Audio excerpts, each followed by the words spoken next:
पूर्णमुदच्यते पूर्णस्य पूर्णमादाय पूर्णमेवावशिष्यते। ओम शांति शांति शांति। शंकरं शंकराचार्यं केशवं बादरायणं सूत्रभाष्य कृतो वंदे भगवन्तौ पुनः पुनः। ईश्वरो गुरुरात्मेति मूर्तिभेद विभागिने व्योमवद्व्याप्तदेहाय दक्षिणा ओम शांति शांति शांति।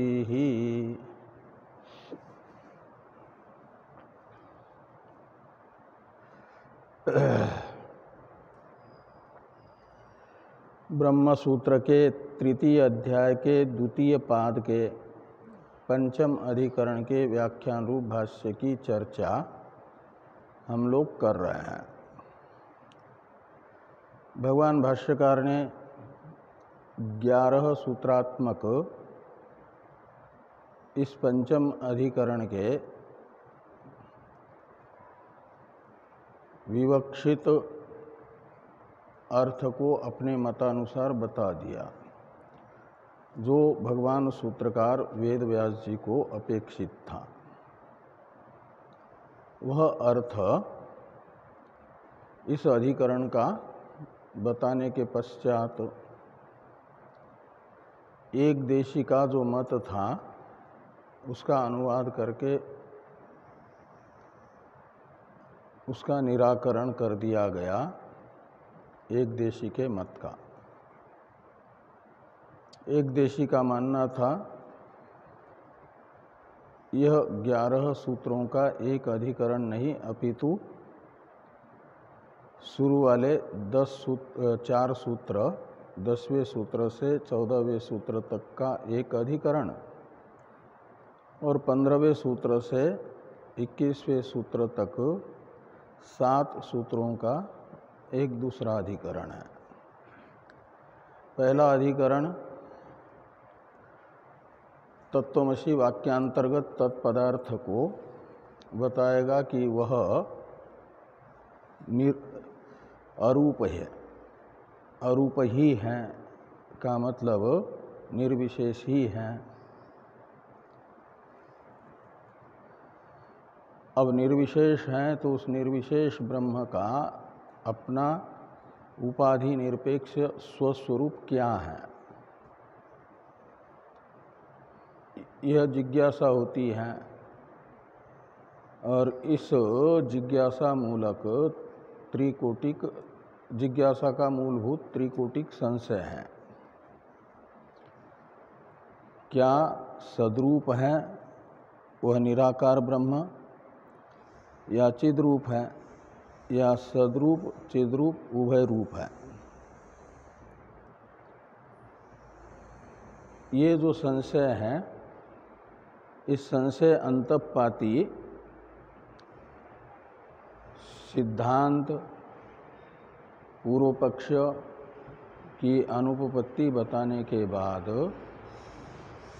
संशय की भी अनुपपत्ति बता करके ये कहा गया कि अलग एक अधिकरण मानना अनुचित है। और जो प्रकाशवच्चा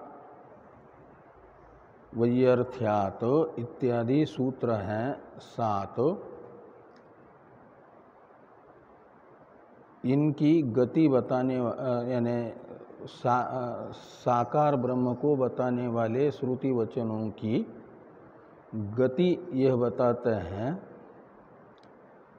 विषय बताते हैं कि औपाधिक जो ब्रह्म का स्वरूप है साकार, तद विषयक ब्रह्म को साकार बताने वाले श्रुति वचन है। औपाधिक ब्रह्म स्वरूप यानी कल्पित ब्रह्म स्वरूप, साकार स्वरूप है ब्रह्म का कल्पित स्वरूप, और वो भी संश्लिष्ट अंश कल्पित है, सो स्वरूप तो अकल्पित ही है।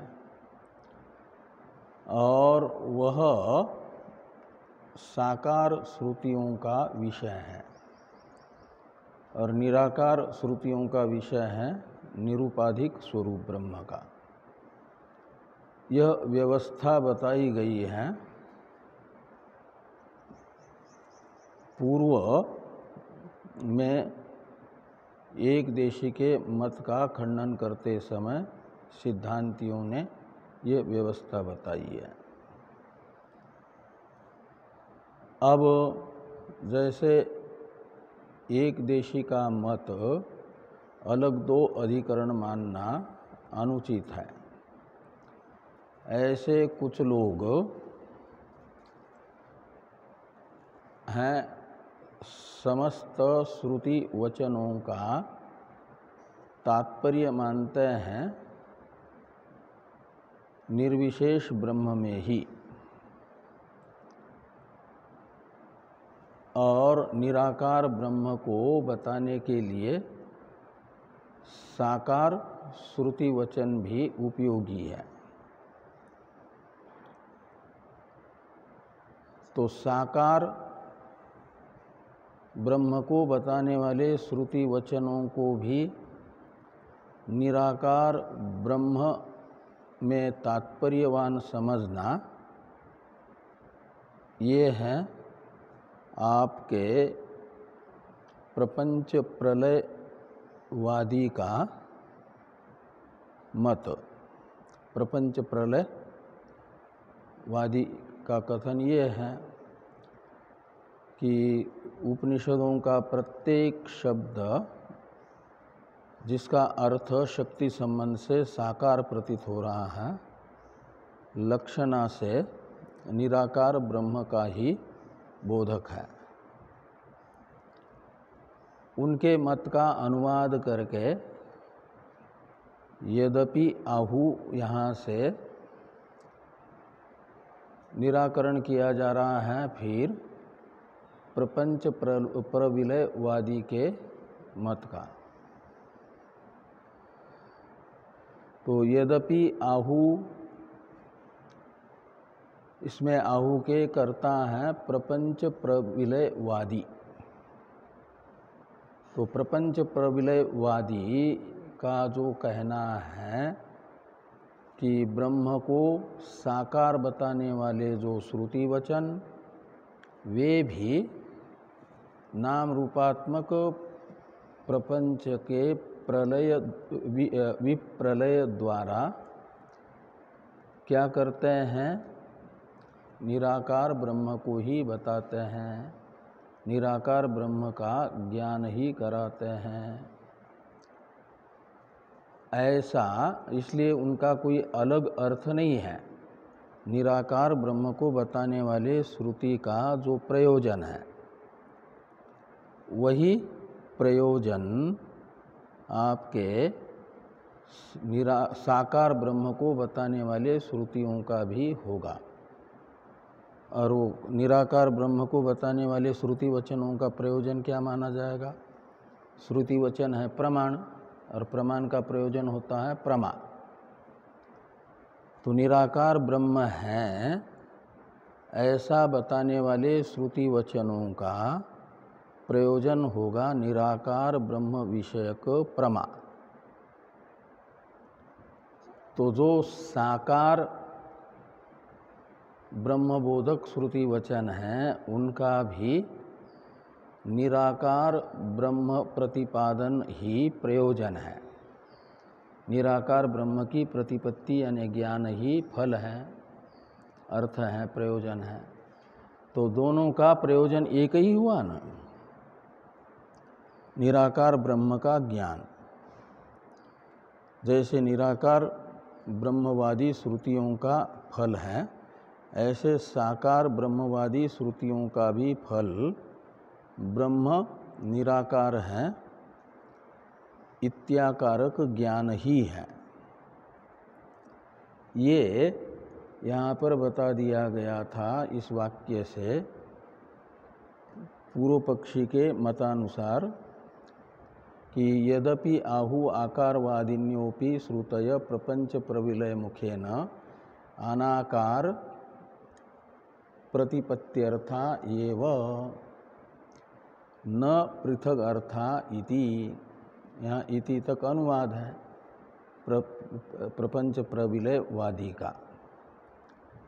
तो वो कहते हैं यहाँ जो अनाकार प्रतिपत्ति शब्द का अर्थ है अनाकार ब्रह्म विषयक प्रमा, प्रतिपत्ति शब्द प्रमा का बोधक है, ज्ञान परमात्मक ज्ञान। तो अनाकार ब्रह्म विषयक प्रमा ही अर्थ यानी प्रयोजन है किनका? साकारवादिनी श्रुतियों का भी, निराकारवादिनी श्रुति के तरह। इसलिए न पृथक अर्था यानी अलग फल वाले साकार ब्रह्मवादी श्रुति वचन भी नहीं है। ऐसा जो प्रपंच प्रविलयवादी का मानना है तदपि इत्यादि से उसे अनुचित बताया जा रहा है कि तदपि न समीचीनम इव लक्ष्यते। तो तदपि का मतलब ये प्रपंच प्रविलयवादी का मत कथन ये भी समीचीन प्रतीत नहीं होता है। जैसे एक देशी का मत यहाँ पर दो अधिकरण मानना असमीचीन था, ऐसे प्रपंच प्रविलयवादी का मत भी असमीचीन ही है। निराकार ब्रह्मवादी श्रुति के तरह साकारवादी श्रुतियों को का प्रयोजन भी निराकार ब्रह्म विषयक प्रमा मानना, ये जो मत है यह असमीचीन है। असमीचीनम इव न समीचीनम इव यानी असमीचीनम इव लक्ष्यते। लक्ष्यते का अर्थ है प्रतीयते, प्रतीत हो रहा है, ऐसा भाष्यकार भगवान कह रहे हैं। अब ये जो कथम इत्यादि वाक्य हैं, इस कथम इत्यादि वाक्य से प्रपंच प्रविलयवादी कहते हैं कि कैसे हमारा यह मत असमीचीन है। सिद्धांति से प्रपंच प्रविलयवादी ने प्रश्न किया कि कथम यानी केन प्रकारेण अस्माकं मतम असमीचीनम भवद्भिः प्रतीयते। आपको कैसे हमारा मत असमीचीन प्रतीत हो रहा है, ये कथम शब्द का अर्थ निकलेगा। सिद्धांती इसका उत्तर देते हैं पूर्व पक्षी के प्रति दो विकल्प करके।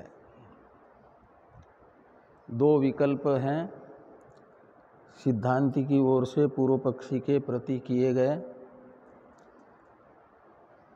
तो कहते उपनिषद में भी अवान्तर दो प्रकरण हैं। उपनिषद मात्र ब्रह्म का प्रतिपादक हैं, समस्त उपनिषद ब्रह्म का प्रतिपादन कर रहे हैं, लेकिन हमारे यहाँ ब्रह्म दो प्रकार का है। एक निराकार ब्रह्म और एक साकार ब्रह्म, यानी निर्गुण ब्रह्म सगुण ब्रह्म, निर्गुण निराकार ब्रह्म सगुण साकार ब्रह्म। उपनिषदों ने दोनों प्रकार के ब्रह्म को बताया हुआ है। तो विषय भूत ब्रह्म के अवान्तर दो भेद हुए, साकार निराकार। तो विषय भेद होने पर प्रकरण भेद माना जाता है। विषय भेद यह प्रकरण भेद का हेतु होता है, प्रयोजक होता है।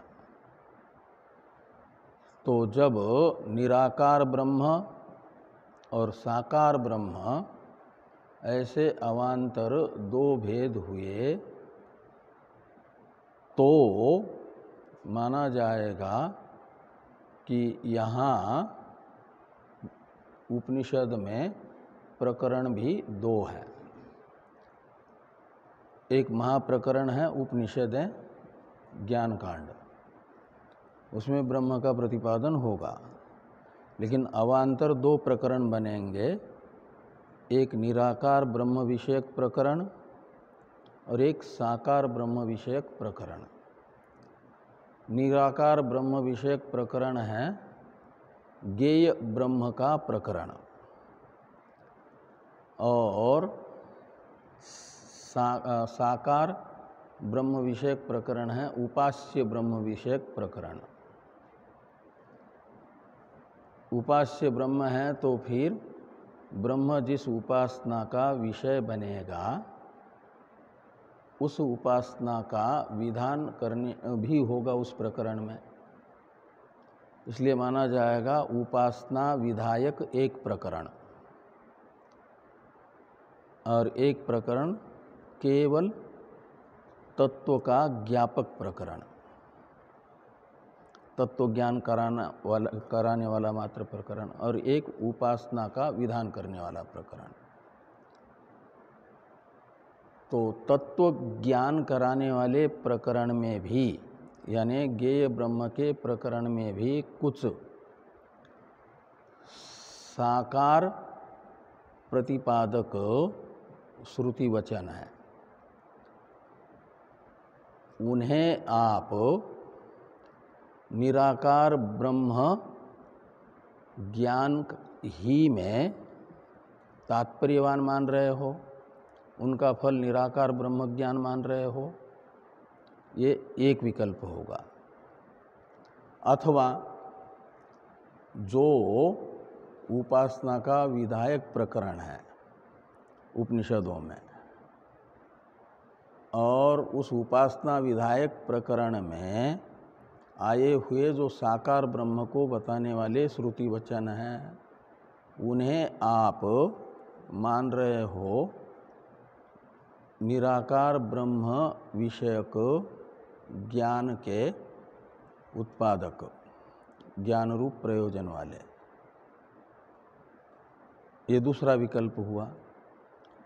तो यदि प्रपंच प्रविलयवादी प्रथम विकल्प को स्वीकार करते हैं, निराकार ब्रह्म के प्रकरण में आए हुए साकार को बताने वाले श्रुति वचन लक्षणा से प्रपंच का प्रविलय द्वारा निराकार के ज्ञापक हैं, ऐसा प्रथम विकल्प यदि प्रपंच प्रविलयवादी स्वीकार करेंगे तो उसे तो इष्टापत्ति मान करके सिद्धांती स्वीकार करते हैं। कथम के बाद में ये ही इत्यादि से यही बताया जा रहा है कि ये ही पर विद्या अधिकारे केचित प्रपंचा पृथक अर्था इति तदपि न समीचीन। ये ही पर विद्याधिकारे केचित प्रपंचा उच्यन्ते यथा युक्ता ह्यस्य हरय शतादश इति अयं वै हरयो अयं वै दश च सहस्राणि च बहूनि च अनंतानि च इत्येवम् आदय ते भवन्ति प्रविलयार्था तद एतत् ब्रह्म अपूर्वम अनपरम अनंतरम अबाह्यम इति उपसंहारात्। तो कहते हैं जो भी पर विद्या के प्रकरण में यानी ज्ञेय ब्रह्म के प्रकरण में आए हुए साकार ब्रह्म को बताने वाले, साकार को बताने वाले श्रुति वचन है। जैसे उदाहरण के लिए युक्ता ह्यस्य हरय शतादश इति अयम वै हरयो इत्यादि वाक्य हैं बृहदारण्यक में आया हुआ, द्वितीय अध्याय के पंचम ब्राह्मण में। वो है ज्ञेय ब्रह्म का प्रतिपादक प्रकरण, पराविद्या का प्रकरण। कौन सा? बृहदारण्यक उपनिषद के दूसरे अध्याय का 5वां ब्राह्मण। वो है ज्ञेय ब्रह्म का प्रतिपादक प्रकरण होने से पराविद्या का प्रकरण, उसे पराविद्या अधिकार कहा जाएगा। अधिकार शब्द का अर्थ है प्रकरण। और उसमें आया हुआ जो ये वाक्य है युक्ता ही अस्य हरय, हरि शब्द का अर्थ है इंद्रिया, अस्य शब्द का अर्थ है जीव भावापन्न परमात्मा। तो जीव भावापन्न परमात्मा की एक वेष्टि उपाधि को लेकर के 10 इंद्रियां हैं, और 10 उपाधि को लेकर के 100 इंद्रियां हो जाएगी, और 100 उपाधि को लेकर के 1000 हो जाएगी, और बहुत उपाधियों को लेकर के बहुत हो जाएगी, असंख्य उपाधियों को लेकर के असंख्य हो जाएगी, अनंत हो जाएगी का मतलब। तो इस प्रकार ये बताया गया कि जीव भावापन्न परमात्मा की उपाधिभूत इंद्रियां एक उपाधि की दृष्टि से 10, ऐसे बढ़ाते बढ़ाते 100 से लेकर के असंख्य तक हैं। और ये जो इंद्रियां हैं परमात्मा की उपाधि, वह परमात्मा अलग और उपाधि अलग ऐसा भी नहीं है, अपितु इंद्रिय रूप उपाधि परमात्मा में कल्पित है। कल्पित होने से अपना अधिष्ठान जो ब्रह्म है उससे अलग नहीं होगी। इसे बताने के लिए श्रुति में ये वाक्य है कि अयम वै हरयः। अयम शब्द से लीजिए प्रकृत परमात्मा को, अधिष्ठानभूत जो परमात्मा ज्ञेय ब्रह्म, और ये परमात्मा ही हरि है। हरि है का मतलब इंद्रियां हैं।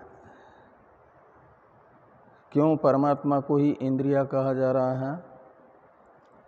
इसलिए कि इंद्रियां परमात्मा में कल्पित है, और कल्पित रज्जु, कल्पित सर्प का जैसे वास्तविक स्वरूप रज्जु है, ऐसे कल्पित उपाधिभूत इंद्रियों का वास्तविक स्वरूप उनका अधिष्ठानभूत परमात्मा हो जाएगा।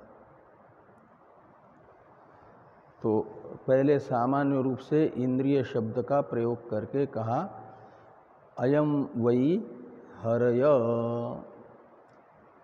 और फिर आगे कहते हैं अयम वै 10 च सहस्राणि च बहुनी च अनंतानि च। तो अयम शब्द से परमात्मा, अधिष्ठानभूत परमात्मा को ही लीजिए। तो परमात्मा में केवल एक उपाधिगत इंद्रिय ही कल्पित है ऐसी बात नहीं है, अपितु समस्त उपाधिगत इंद्रियां परमात्मा में ही अध्यारोपित होने से परमात्मा से अनन्य है। इस संपूर्ण नाम रूपात्मक जगत परमात्मा से अनन्य है। इसे बताने के लिए कहा अयम वै 10 च। तो अयम यानी ये परमात्मा ही 10 यानी 10 इंद्रियां है, और च से लीजिए शता शब्द से कही गई 100 इंद्रियां, और सहस्राणी वहाँ आया हुआ शब्द ही है। तो सहस्त्र यानी 1000 इंद्रियां भी यही है, और बहुत इंद्रियां तथा असंख्य इंद्रियां भी यानी समस्त जगत नाम रूपात्मक। ब्रह्म ही है, सर्वम खल्विदम ब्रह्म। ये अयम वही 10 च सहस्राणि बहुनी च अनंतानि च इन शब्दों से कहा गया है कि यह परमात्मा ही समस्त नाम रूपात्मक जगत रूप है। ये जगत परमात्मा का विवर्त स्वरूप है। रस्सी का विवर्त स्वरूप जैसा सर्प है, विवर्त कहा जाता है अज्ञान से प्रतीत होने वाला स्वरूप। कि ऐसा क्यों मान रहे हो? तो इसलिए कि इस प्रकरण के उपसंहार में उपसंहार वाक्य आया तद एतद ब्रह्म अपूर्वम अनपरम। तद एतद शब्द है प्रकृत ब्रह्म के परामर्शक। और ये प्रकृत ब्रह्म कैसा है? तो कहते हैं अपूर्व है। का मतलब पूर्व कहा जाता है कारण को। कारण कार्य के पहले होता है ना, इसलिए पूर्वम। और न विद्यते पूर्वम अस्य इति अपूर्वम का अर्थ निकलेगा अनादि, जिसका कोई कारण नहीं है। कारण किसका होता है? कार्य का। और ब्रह्म कार्य रूप नहीं है, इसलिए अपूर्व है, अनादि है। का मतलब कारण रहित है, कार्य से विलक्षण है, इसलिए कारण रहित है। और कैसा है ब्रह्म? तो अनपरम। अपर कहा जाता है कार्य को, अनपरम का अर्थ हो जाएगा कार्य विलक्षणम। का मतलब जिसका कोई कार्य भी नहीं है। का मतलब कारणत्व रूप विशेषता भी उसमें नहीं है। अपूर्व ने बताया कार्यत्व रूप विशेषता भी नहीं है। और कैसा है? तो कहते हैं अनंतरम अबाह्यम। आंतरत्व बाह्यत्व रूप विशेषता से रहित है। अनंतरम यानी जिसमें आंतरत्व रूप विशेषता नहीं है। और अबाह्यम का अर्थ है जिसमें बाह्यत्व रूप विशेषता नहीं है। ऐसे इस मकान की जो 4 दीवारी हैं उसके बाहर जो हैं 4 दीवारी के, उसे बाह्य कहा जाएगा। और उन 4 दीवारियों के अंदर हैं उनको कहा जाएगा अंतर। और मकान तो दीवार सहित है ना, वह न तो अंतर है न तो बाह्य है। मकान को मकान से बाहर भी नहीं कहा जाएगा, मकान से अंदर भी नहीं कहा जाएगा। मकान से अलग वस्तु तो मकान से बाह्य या अभ्यंतर होगी। तो ये प्रकृत ब्रह्म कैसा है? तो बाह्य अभ्यंतर रहित है, यानी अद्वैत है। उसमें कोई ब्रह्म की जैसी पारमार्थिक सत्ता है ऐसी पारमार्थिक सत्ता वाली सीमाभूत वस्तु हो तो उस सीमा से बाहर का और सीमा के अंदर का कहा जाएगा। लेकिन ऐसी कोई सीमाभूत वस्तु है ही नहीं। कब? परमार्थ अवस्था में। तो ब्रह्म परमार्थतः अनंतर अबाह्य होगा। तो इस प्रकार ये जो ब्रह्म को उपसंहार वाक्य निर्विशेष बता रहा है, निराकार बता रहा है, तो उपसंहार में ब्रह्म को निराकार बताने वाले वाक्य के अनुसार, ये उपक्रम उपसंहार एक प्रमाण माना जाता है न तात्पर्य का अवधारक। इसलिए बीच में आया हुआ जो ये वाक्य हैं, युक्ता ह्यस्य हरय शता दश इति, ये वाक्य जो है ब्रह्म को इंद्रिय रूप उपाधि वाला बताने वाला क्या हो जाएगा कि साकारत्व शक्ति संबंध से प्रतीत हो रहा है लक्षणा से निराकार का ही ज्ञापक होगा, क्योंकि निराकार ब्रह्म के प्रकरण में, ज्ञेय ब्रह्म के प्रकरण में आया हुआ साकारवादी श्रुति वचन है। इसे तो निराकार का ज्ञापक मानना उचित है, ये सिद्धांति कहेंगे।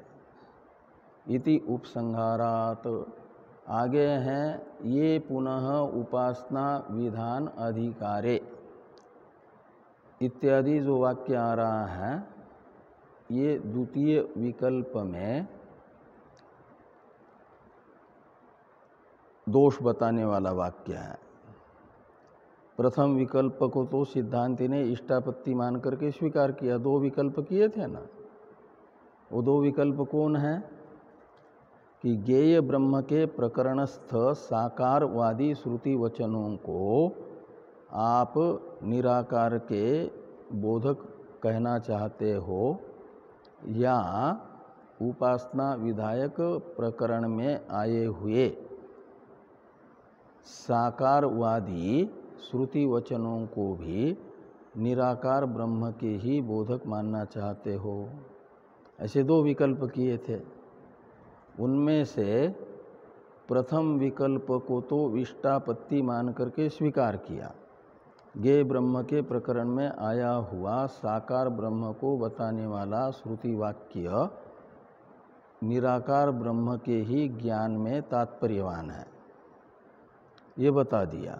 उसका कोई अलग पृथक प्रयोजन नहीं है। लेकिन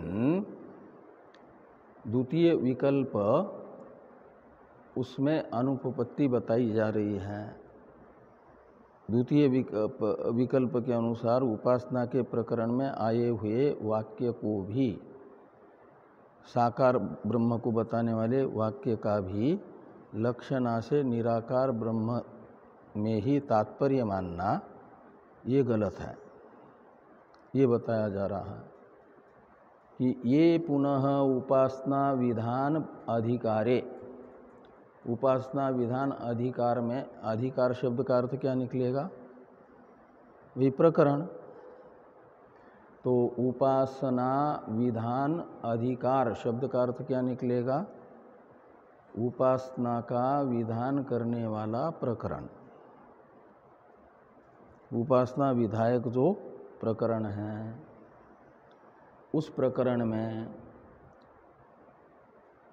ये प्रपंचा उच्यन्ते, तो जो प्रपंच बताए जा रहे, यानी साकार ब्रह्म का स्वरूप बताया जा रहा है, साकार ब्रह्म को बताने वाले श्रुति वचन आए हैं। कहाँ? उपासना के विधायक प्रकरण में। उपासना का विधान करने वाले प्रकरण में जो साकार ब्रह्म को बताने वाले श्रुति वचन हैं, वे तो कहते हैं, जैसे वो कौन है, तो यथा मनोमय प्राण शरीरो भारूप इत्येवमादयः न तेषां प्रविलयार्थत्वं न्याय्यम्। तो तेषाम यानी इन मनोमय प्राण शरीर भारूप इत्यादि ब्रह्म को साकार बताने वाले श्रुति वचनों को तेषाम शब्द से लीजिए। इन श्रुति वचनों में प्रविलय अर्थत्व मानना, प्रपंच प्रविलय द्वारा निराकार के ही ज्ञापक ये भी है, ऐसा मानना न्याय यानी उचित नहीं है। न्याय शब्द का अर्थ है उचितम। और न का अन्वय न्याय के साथ होगा। कौन से न का? न तेषाम के पास में जो न है ना, तो इत्येवम आदय, ये जो वाक्य हैं इन वाक्यों को प्रपंच प्रबले मुख द्वारा निराकार ब्रह्म ज्ञानार्थ समझना उचित नहीं है, ये अर्थ निकलेगा। कहा क्यों उचित नहीं है? तो सिद्धांती हेतु बताते हैं कि सक्रतुं कुर्वीत इत्येवं जातीयकेन प्रकृतेनैव उपासन विधिना तेषां संबंधात्। तो सक्रतुं कुर्वीत, यहाँ पर क्रतु शब्द का अर्थ है निश्चय, और यहाँ निश्चय से लेना निश्चय की हेतुभूता उपासना, ध्यान। तो सक्रतुं कुर्वीत का अर्थ निकलेगा स यानी शांत चित्त पुरुष, क्रतु यानी उपासना करें, और स शब्द से लेना जिसके लिए पहले पूर्व वाक्य ने कहा शांतस्स उपासितः, ऐसा आया है ना, शांत उपासितः। सर्वं खल्विदं ब्रह्म तज्जलान इति शांत उपासितः, ऐसा छांदोग्य उपनिषद के 3 अध्याय के 14वें खंड के प्रारंभ में ही वाक्य आता है। सर्वं खल्विदं ब्रह्म तज्जलान इति शांत उपासित, इसका अर्थ है शांत उपासित का अर्थ है शांत सन उपासित, एकदम जिसका चित्त विक्षिप्त है, बाह्य अनात्म पदार्थ के ही चिंतन में लगा रहता है, वह बैठ करके 5-7 मिनट भी ध्यान नहीं कर सकता। विक्षिप्त चित्त वाला ध्यान का अधिकारी माना गया है। मूढ़ और क्षिप्त अवस्था वाला जो चित्त है, चित्त की 5 अवस्थाएं बताई है ना योग दर्शन में, मूढ़, क्षिप्त, प्रक्षिप्त, एकाग्र, निरुद्ध, ये 5 अवस्थाएं हैं मन की। उसमें से मूढ़ अवस्था वाला और क्षिप्त अवस्था वाला जो मन है, मूढ़ अवस्था वाला तो उसे ध्येय के स्वरूप का ही निर्धारण नहीं होता है, ध्येय स्वरूप के विषय में ही मोह है, भ्रांति है, विपरीत निश्चय है, तो वो ध्यान क्या करेगा फिर? जिसका ध्यान करना है उसके स्वरूप का पहले निर्धारण होना चाहिए, तद विषयक मोह नहीं रहना चाहिए बुद्धि में। लेकिन उसे ध्येय वस्तु का ही निर्धारण न होने से मूढ़ अवस्थापन्न चित्त हैं जिनका, उन्हें कहा जाए कि ध्यान करो, कमरे में सारी सुख सुविधाएं दी जाएगी, सुबह चाय नाश्ता भी पहुंचा दिया जाएगा, 11 बजे भोजन भी, और जो आवश्यक साबन आदि हैं, 2 बजे चाय, रात का भोजन, शिव महिमन स्तोत्र में नहीं आना, स्वाध्याय में नहीं आना, लेकिन कमरे में बैठ करके ध्यान करो। सोओगे तो डंडे पड़ेंगे, तो ध्यान कर सकते हैं। मूढ़ जिसको ध्येय का ही निर्धारण नहीं है, वो बैठ करके मन से सोचता रहेगा, मनोराज्य करेगा, लेकिन ध्येय वस्तु का ध्यान नहीं कर पाएगा। और क्षिप्त अवस्था होती है, जैसे ही जग जाता है सुबह, तब से लेकर के सोने तक बाह्य अनात्मा नाम रूपात्मक पदार्थ में ही जिसका मन लगा रहता है, आसक्त है। शरीर के अंदर भी आभ्यंतर कोई जगत है, वस्तु है, और उस वस्तु के ओर जिसकी दृष्टि ही नहीं है उसे कहा गया क्षिप्त चित्त, क्षिप्त अवस्था वाला चित्त। और वो क्षिप्त अवस्था वाला चित्त जिसका है वह भी बैठ करके 5-7 मिनट भी अपने चित्त को ध्येयाकार नहीं बना सकता, एकाग्र नहीं कर सकता, ध्यान नहीं कर सकता। तीसरी भूमिका है प्रक्षिप्त। प्रक्षिप्त चित्त वाला क्या होता है कि उसका चित्त कुछ क्षणों के लिए अंदर भी रहता है, ध्येय के अभिमुख भी हो जाता है, लेकिन एक क्षण के अल्प हिस्से में झलक मात्र ध्येय की मिलती है। जैसे 1 सेकंड भी नहीं रहती ना, आकाशीय बिजली चमकती है, तो ऐसे 1 सेकंड भी नहीं रहेगा लक्ष्याभिमुख, लेकिन वो लक्ष्य की झलक जिसको मिली हुई रहेगी, फिर बाहर आएगा। ऐसी अवस्था है जिसके चित्त की उस व्यक्ति को माना गया ध्यान का अधिकारी। वो जो झलक मिल रही है अल्प, एक क्षण के अल्प हिस्से में क्यों न हो, वो समय बढ़ाना ही तो ध्यान करना है। अधिक से अधिक उस झलक के अभिमुख रखना, ध्येय की झलक से युक्त रखना चित्त को, यही ध्यान है। ध्यान कोई हिमालय की चोटी पे जा कर के बैठ लिया और ये ध्यान नहीं कहलाता, ये तपस्या कहलाती है शारीरिक। ध्यान है जो ध्येय की झलक मिल रही है अंदर। तो आप जिस किसी भी देश में हो, उस देश में ही रहते हुए चित्त को बहिर्मुख होने से बचा लें और अधिक से अधिक समय तक उस जिसकी झलक मिल रही है उसके अभिमुख रख लें। इसके लिए प्रयास ये शुरू वाला ध्यान यही माना जाता है। और ये करते करते जैसे जैसे परिपक्व होता जाएगा तो एकाग्रता आएगी।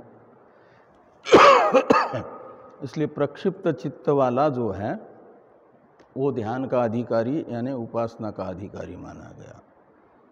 तो ये कहा कि स शांत उपासित। तो शांत का अर्थ है अपने जिसका मन मूढ़ और क्षिप्त भूमिका से ऊपर उठ गया है, प्रक्षिप्त भूमिका में आया है। उपासना के लिए अपेक्षित मन का निग्रह जिसका हो गया है वो है शांत। उपासना के लिए भी शम की जरूरत है ना, तो उपासना का साधनभूत शम जिसके जीवन में आ गया है, शम यानी मनोनिग्रह, वह क्या करे? उपासना करे। ये पूर्व में कहा। और यहाँ फिर सक्रतुम कुर्वीत, पहले मन को शांत कर दिया, उपासना के लिए अपेक्षित मनोनिग्रह से युक्त कर दिया, फिर स शब्द से लेना जिसका मन उपासना के लिए अपेक्षित मनोनिग्रह से युक्त है, वो है स शब्द का अर्थभूत शांत अधिकारी, शम से संपन्न अधिकारी। वो क्या करे? तो क्रतुम कुर्वीत यानी उपासना करें। और फिर उपासना का फल भी है मनोनिग्रह ही। उससे जो विक्षेप नामक दोष है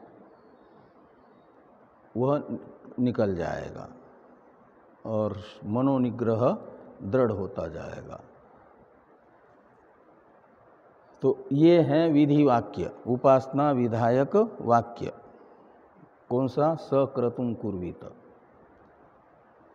ये हैं मनोमय प्राण शरीर भारूप इस वाक्य के लिए समीपवर्ती विधि वाक्य, प्रधान वाक्य। सक्रतुम कुर्वीत, वो ब्रह्म का ध्यान करे। तो कैसे ब्रह्म का ध्यान करे ये जिज्ञासा होगी। तो ध्यान के लिए अपेक्षित ब्रह्म का स्वरूप बताने वाला ये वाक्य होगा कि मनोमय प्राण शरीर भारूप,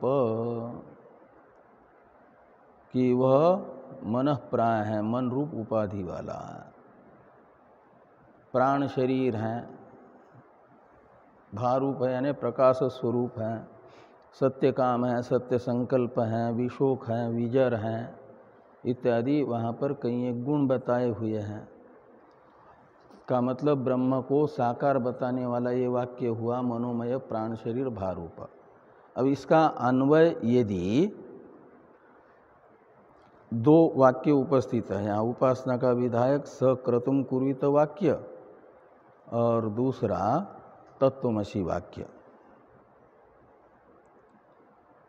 तत्वमसि वाक्य तो आएगा 6वें अध्याय में 8वें खंड में पहली बार,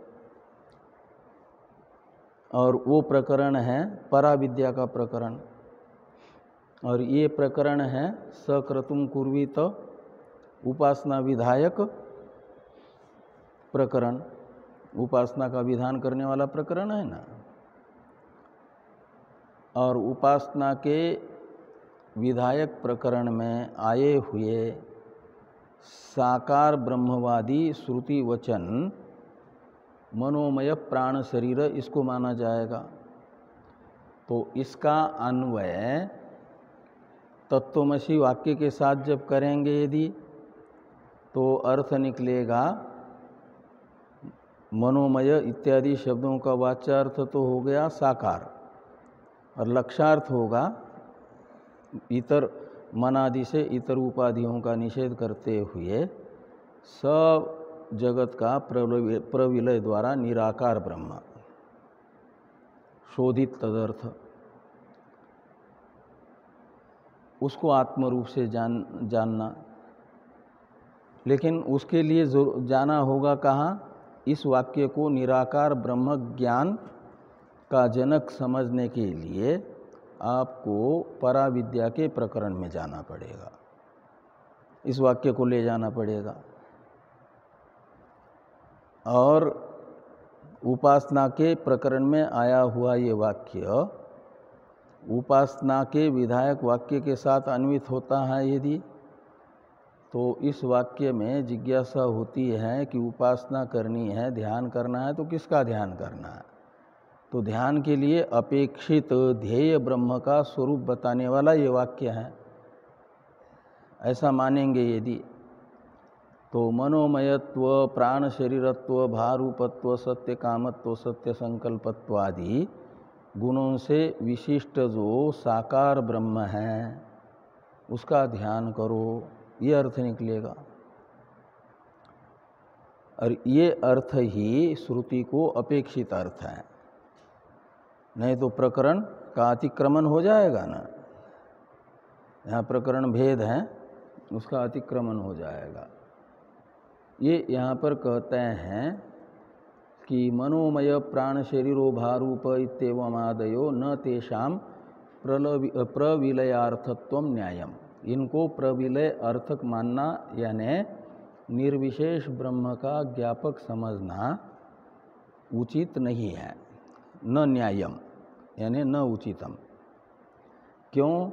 तो कहते इसलिए कि सक्रतुम कुर्वीत इत्येवं जातीयकेन प्रकृतेन एव उपासना विधानेन उपासन विधिना तेषां संबंधात। तो उपासना का विधान करने वाले वाक्य के साथ ही इनका संबंध हो जाएगा।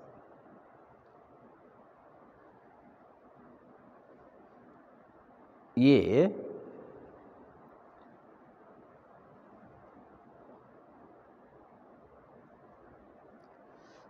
तो ये कहा गया कि यहाँ मनोमय प्राण शरीर इत्यादि शब्दों का शक्ति से प्रतीयमान जो अर्थ है ब्रह्म की साकारता, निराकारता नहीं।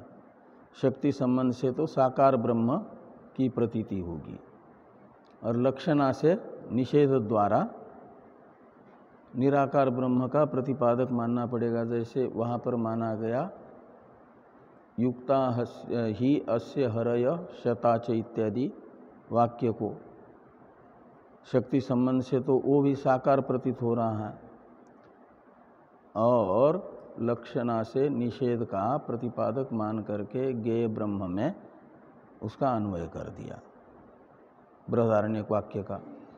ऐसे छांदोग्य वाक्य का करना उचित नहीं है। क्यों उचित नहीं है कि छांदोग्य वाक्य का, छांदोग्य में आया हुआ मनोमय इत्यादि वाक्य उपासना के प्रकरण में आया है, और बृहदारण्यक का जो वाक्य था वो युक्ता ह्यस्य हरये इत्यादि वह ज्ञेय ब्रह्म के प्रकरण में आया हुआ वाक्य था। तो उसका तो प्रपंच प्रविलय द्वारा निराकार ब्रह्म ही अर्थ मानना उचित है, और इसका तो उपास्य ब्रह्म ही अर्थ समझना उचित है उपासना के प्रकरण में आए हुए को। इसलिए ये माना जाएगा कि सभी उपनिषदों में आए हुए साकारवादी श्रुति वचन प्रपंच प्रविलय द्वारा निराकार के ही बोधक होंगे, अन्य के नहीं। ये जो पूर्व प्रपंच प्रविलयवादी का मत था ये अनुचित है। उसमें दो अवान्तर भेद किए जाएंगे प्रकरण भेद को लेकर के। उपासना के प्रकरण में आए हुए साकार ब्रह्मवादी श्रुतियाँ शक्ति संबंध से उनका जो अर्थ प्रतीत हो रहा है ब्रह्म की साकारता, उसी को लेकर के होंगे, और ब्रह्म की निराकारता को बताने वाले होंगे ज्ञान के प्रकरण में, पराविद्या के प्रकरण में आए हुए साकार ब्रह्मवादी श्रुति वचन। ये मानना उचित है, ये कहा गया। अब श्रुत्याच एवं जातीय का नाम गुणानाम उपासनार्थत्वे अवकल्प्यमाने न लक्षणया प्रविलयार्थत्वम अवकल्पते। इससे ये बताया गया श्रुत्या यानी शक्ति संबंध से। शब्द का अपने अर्थ के साथ शक्ति और लक्षणा दो प्रकार का संबंध होता है ना, तो यहाँ श्रुत्या शब्द से लेना शक्ति संबंध से। मनोमय प्राण शरीर भारूप इत्यादि शब्दों का शक्ति संबंध से उपासना का विषयभूत साकार ब्रह्म अर्थ निकल रहा है, तो लक्षणा से मनोमयादि शब्दों को मनादि उपाधि निषेध द्वारा निराकार ब्रह्म के ज्ञापक समझना अनुचित है।